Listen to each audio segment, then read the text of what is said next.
Welcome to Ethos Asks, a Grace Foundation podcast designed to be a source of information and of comfort, reminding you that you're not alone and there is help and support available to you. Pete and Maxine, welcome. Thank you for joining us. We are going to be thinking about loss and bereavement and how that affects the students and families that we work with, and just providing some information and then some hints and tips and ideas about how we might kind of work through some of those situations. So maybe I could just get you to start by introducing yourselves and what you do. I don't know who wants to take it away first. So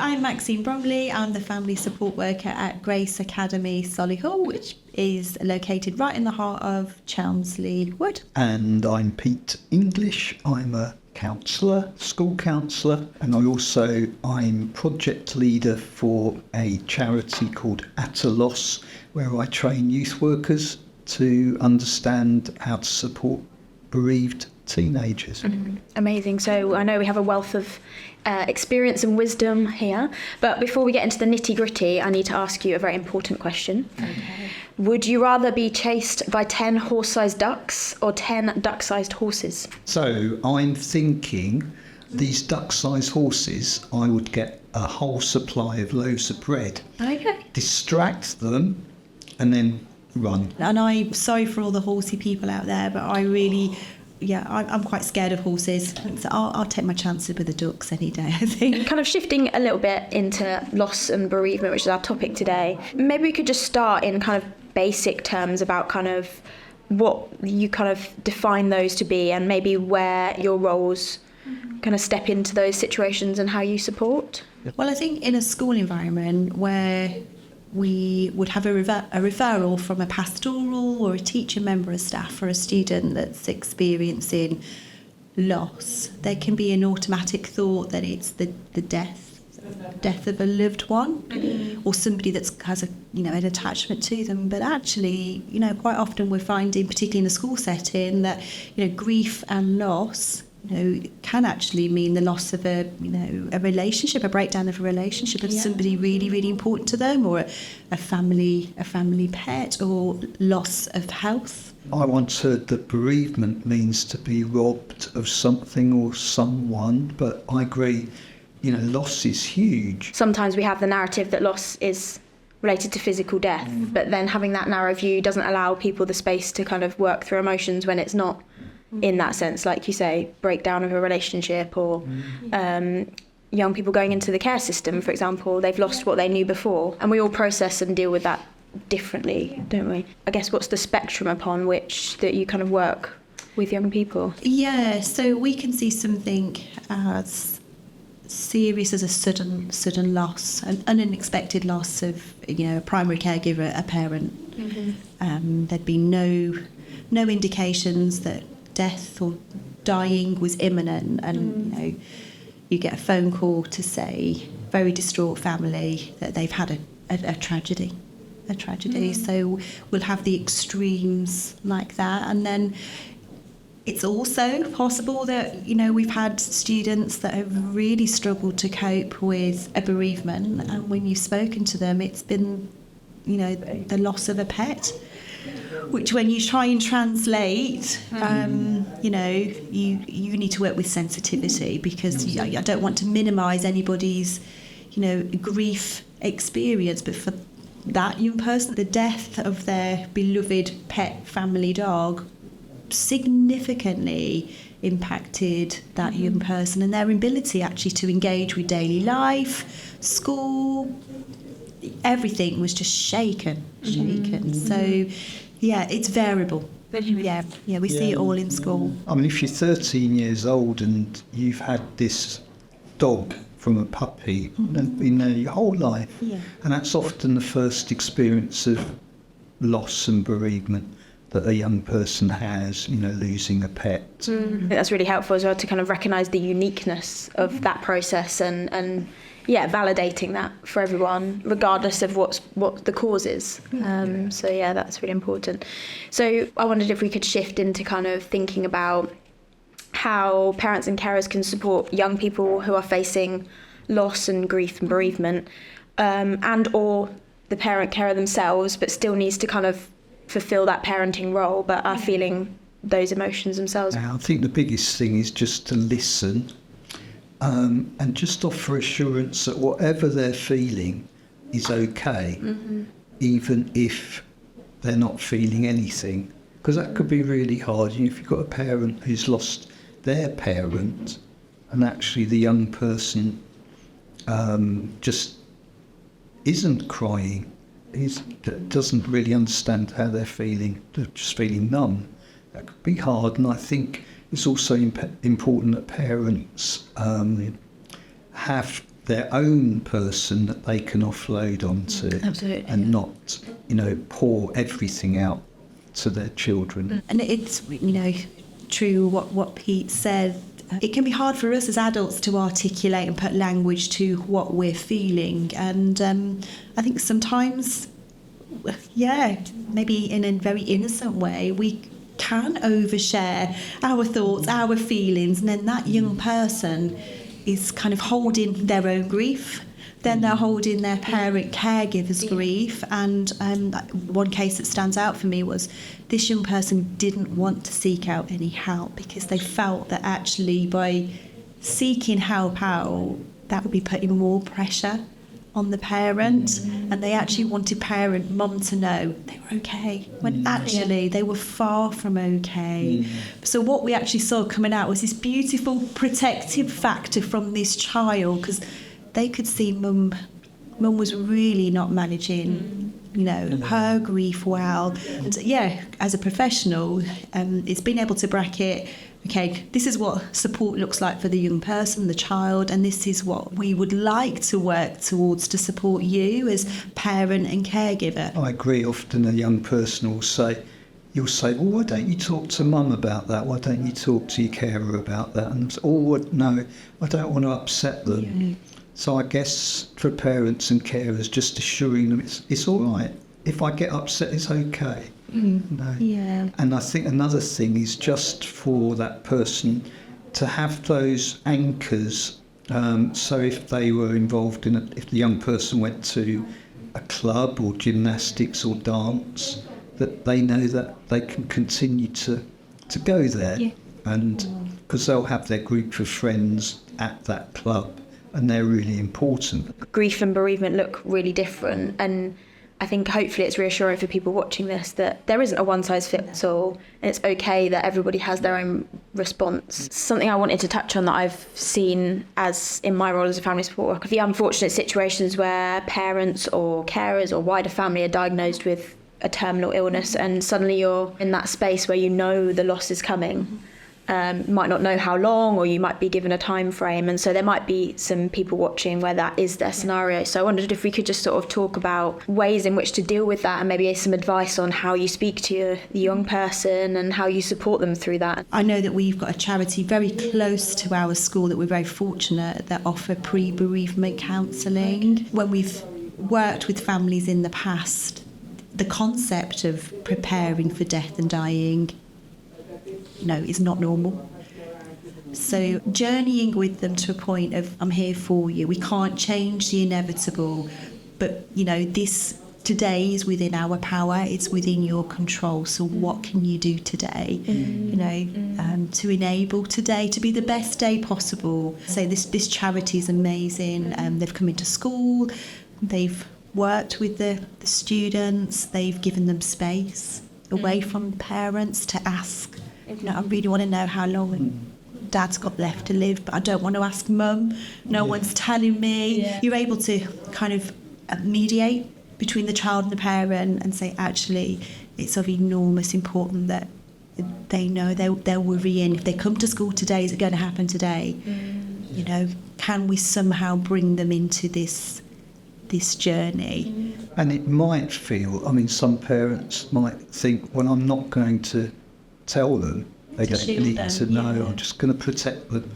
But that doesn't necessarily give the young person the opportunity to say what they would like to say and to prepare. There's a very old theory about grief which talks about stages of grief, and the person who came up with that, Elizabeth Kubler-Ross, she was observing somebody getting a terminal illness diagnosis, actually, and she saw initially they were just numb, in denial. No, must have made a mistake, it can't be true. Then really angry, and then just bargaining with whoever, with God or whoever, please don't let it happen, and then coming through feeling very depressed to a point of acceptance. And it's good to recognise, within the family, we are really angry about this, or we come to that point where we know that this is going to happen and we can prepare. That model is really helpful, but also to kind of add on that it's not necessarily a linear process, and we can move back and forth and jump around and all of the different emotions. Yeah. And I love the other model as well, where it's termed like growing around grief. Yeah. Your grief and loss is what it is. It's this size. Let's just say it's this size. But life does carry on, and sometimes it can feel cruel that it carries on because you are desperately mourning the loss of a loved one, and that void that is now there is huge. We don't get a rubber and rub it out and say there you go, you're over it now. That still hurts. Touch that and that's gonna hurt. But I am, day by day, I'm growing. Yeah. And sometimes it might be even an hour by hour. I'm getting through this. I'm getting through this awful experience of loss. Because it's all encompassing at the beginning. It's like those IKEA glasses you could get for 6 for about 50p, and get different sizes, and the grief is like a ball, isn't it? And the grief doesn't change, but the glass grows, you grow. Yeah, absolutely. Yeah. You integrate that experience into your life. Yeah. I think that's a really helpful analogy, because I think sometimes you sort of think that you're waiting for the grief to disappear or to change or whatever, but it's the other way around. It's life develops around it. But I think there might also be a point where people recognise that their grief and bereavement is still very live and it's still very overwhelming. How do we know the warning signs of things beginning to kind of take over a little bit? Well, I think within a school setting, we're looking for patterns, really. So it could be that we're aware there's been a death in the family, and that student, that family have understandably taken some time out. But then time just continues, and their absence from the classroom continues. That would be a flag for us, again, to be contacting that family and just saying, hey, you missed, your child's missed. What's happening here for you? We see that quite often linking with a separation anxiety, particularly if it is a parent that's died. But again, the returning to normal, the adjusting to life without that loved one, going to school is part of that, adjusting and normal again and re-engaging with life. So that'd be something we'd be looking out for. One thing. Unusual behaviour. This isn't like, these were to have an angry outburst. It seems to be happening a lot more, those sorts of things. I mean, underneath all of this, it's so important that, it's grief is normal. Well, we don't like it happens, doesn't it? Most people muddle through and integrate it into their new way of being. But I guess there are, because a child isn't quite so resilient, perhaps because of other things that happen, or temperament or whatever, they do need a little bit of extra support. And that's termed complicated grief, isn't it? And does really require specialist support and intervention. How would you provide some advice or tips if a young person has experienced that loss that we're talking about, in terms of something that's going on in school that the parent or carer is not really involved in as such, but how do they do that support of that young person and kind of come alongside them and do that journey? Just listening is the main thing. And it's, as a parent, I'm a parent, we want to fix it, don't we? Oh, I've fallen out, I've got no friends, fallen out with so-and-so and so-and-so. For a parent, it can be, well, what about, why don't you get to know so-and-so? No, just listen. It's the same with bereavement, just listen. And it's, like you say, it's the power of being available. in a world that demands every bit of time and attention from us in this fast-paced world. But as a parent caregiver, to be available and be that listening ear, and social media is good. And then there's some real dark sides to social media, and some of the things that our students are experiencing in terms of loss of friendships, it's hard, and there's very little escape from it. As a parent, and maybe even helping your child to say, look, should we just shut these windows down tonight? Should we digital detox? I think you've had more than enough from today. Let's navigate this together. And for some young people, when you're driving somewhere, that's the time they will open up. If it's just you and them, and they don't have to have eye contact, you're looking ahead, they're looking ahead. Or it might be they will have their deepest conversation by texting you. Yeah. And it's finding a way to tune in with them and their communication styles. We're a foster family, so we come across all kinds of children and young people that have experienced trauma. Mm-hmm. So tuning into their communication style, that's going to be quite complex for us, because it's this one communication style doesn't fit all. But it's so important to find what works for that child. And you're right, we find the texting, and then the delayed responses. You're waiting forever for a response to come back, but actually when you get one, it's so insightful. But to give them some space, you don't have to have a response straight away. Take your time, it's okay, I will wait for you. And when you say, you might say as a parent, they just want to go up to their room, they don't want to be with us. That's not always necessarily true. And when you go up and say, why don't you come down and join us? And they go, The grunts. That grunt might be like, actually, that's really nice underneath. They don't express it like that, but as a parent, it's easy as a parent to assume they don't want anything to do with us, but it's not necessarily true. Something that we've learned through our fostering journey has been the language of time out versus time in. There can be kind of this mindset, well, just take some time out, you just need some time out. But actually, quite often when we're at our most overwhelmed, we actually need somebody really quite close to us. And again, respecting space and distance and not overwhelming, but actually maybe for that person, time out is actually the worst thing. That period of isolation is the worst thing. It's be quite nearby to me. You sit in the lounge and I'll be in the kitchen, but I'm close by if you need me. Time in, and I love the concept of that. And doing something with your child, maybe make some biscuits or something alongside doing something, making something, fixing something.